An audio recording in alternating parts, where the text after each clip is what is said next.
राम राम मंडळी. आपल्या गोठ्यात रबर मॅट आहे का हो? आणि किती किलोची? 30, 35 का 40?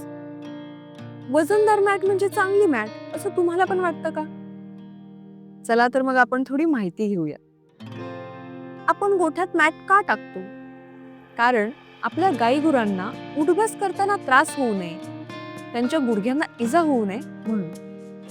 गोठ्यातील कोबा, फरशी अशा कठीण पृष्ठभागामुळे जनावरांना हालचाल करताना त्रास होतो. त्यामुळे त्यांच्या पायाखाली काहीतरी मऊ असावं म्हणून आपण रबर मॅट टाकतो.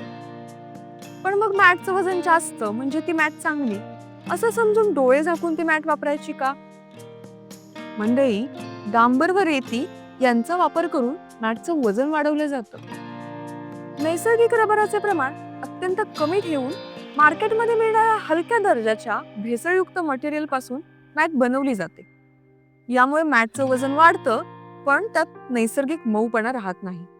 मॅट कडक होते. अशी मॅट गोठ्यात टाकली तर जनावरांना त्याचा फायदा होईल की तोटा? आपण आपल्या रोजच्या वापरातील चप्पल बूट घेताना त्याची क्वालिटी बघतो. मग जवळजवळ 1 ते 1.5 लाख किंमत असणाऱ्या आपल्या गाईसाठी रबर मॅट तपासून का घेत नाही बरं? त्यामुळे मॅटची खरेदी करताना मॅटचे मटेरियल मऊ आहे का, मॅटची व्यवस्थित गुंडाळी होते का हे नक्की बघा. मॅटचे वजन किती आहे यापेक्षा मॅट किती क्वालिटीची आहे हे बघा. आजच सुधा डेअरी मॅटशी संपर्क करा आणि खात्रीशीर रबर मॅट घेऊन या.